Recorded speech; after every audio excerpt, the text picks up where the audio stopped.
અમરેલીમાં એક લેટર બોમ્બના સ્વરૂપે ફૂટી અને આખા દેશ દુનિયાએ જોયું કે આંતરિક જે ગેંગ વોર છે કઈ હદ સુધી લડાઈ પ્રસરી પણ આ ગેંગ વોરનો ભોગ એક અમરેલીની માસૂમ પાટીદાર સમાજની દીકરી બની આ એમની આંતરિક લડાઈનો ભોગ આ દીકરી બની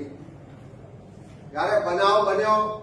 કે ભાજપના જ આગેવાનના ઓફિસમાં આ દીકરી તો ફક્ત 10,000 રૂપિયામાં કોમ્પ્યુટર ઓપરેટર તરીકે નોકરી કરતી એ ભાજપના આગેવાનના લેટર પેડ પર પત્ર લખવામાં આવ્યો કે અમરેલી જિલ્લાના ભાજપના એક આગેવાન કેવી રીતે ભ્રષ્ટાચાર કરે છે કેવી રીતે પોલીસ પ્રશાસન ને નેતાઓ ભેગા થઈ ને નિયમિત હપ્તાઓ મેળવે છે કેવી રીતે ગેરકાયદેસર પ્રવૃત્તિઓને પ્રોત્સાહન મળે છે એની તપાસ થવી જોઈએ એવો એક પત્ર લખાય છે એ પત્ર ખોટો છે એવી રજૂઆત કરીને પોલીસને દબાણ કરીને ફરિયાદ થઈ છે ગાંધીનગરમાંથી ગૃહ રાજ્યમંત્રી આદેશો આપે છે અને રાતોરાત કાયદાનું ઉલ્લંઘન કરી અને માસૂમ દીકરીને રાત્રે 12 વાગે એના ઘરેથી પોલીસ ઉઠાવીને લઈ જાય છે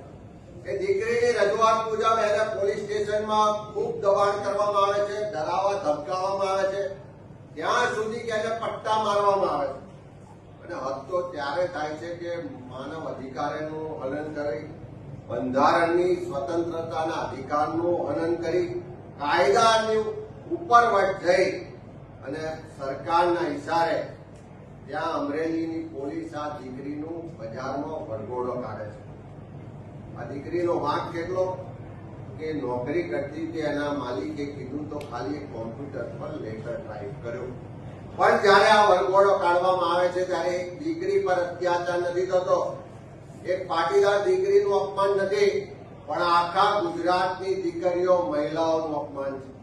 સરકારના ઇશારે પોતાના રાજકીય હરીફોને ખતમ કરવા માટે જે આ વરઘોડો કાઢવામાં આવ્યો અને એની ઉપર સરકારમાં બેઠેલા ગૃહ રાજ્યમંત્રી એમ કહેતા હોય કે વરઘોડા તો નીકળશે તો વરઘોડા આજ દિન સુધી ડ્રગ્સ માફિયાઓના વરઘોડા સરકાર નથી કાઢતી કોઈ ખનન માફિયાનો વરઘોડો આજ દિન સુધી નથી નીકળ્યો કોઈ મેડિકલ માફિયાનો વરઘોડો આજ દિન સુધી નથી નીકળ્યો કોઈ બીજેડ કાંડના આરોપીઓ હોય એમનો વરઘોડો નથી નીકળ્યો કે કોઈ ભાજપના મળતિયાઓ બળાત્કારમાં સંડોવાયેલા હોય તેમનો વરઘોડો નથી નીકળતો પણ રાજકીય હિસાબ પતાવવા માટે એક માસૂમ દીકરીનો વરઘોડો કાઢવામાં આવે છે અને જયારે આખા ગુજરાતમાંથી બધા જ સમાજના લોકો થઈને વિરોધ કરે છે ત્યારે ત્યાંની પોલીસ નાના 2-3 કર્મચારીઓને સસ્પેન્ડ કરીને એમની પર ભીનું સંકેલવાનો પ્રયત્ન ત્યારે ખૂબ દબાણ થાય છે ત્યારે અહીંયાથી ઉપરથી દિલીપ રાયના નેતૃત્વમાં તપાસ ટીમ બનાવીને મોકલે આજે અમે માંગણી કરી છે કે દિલીપ રાય તપાસ કરવા ગયા છે જો પત્ર સાચો હોય કે ખોટો હોય કે એની ચકાસણી માટે તમે એફએસએલમાં મોકલ્યો છે તો આટલો બધો સમય થયો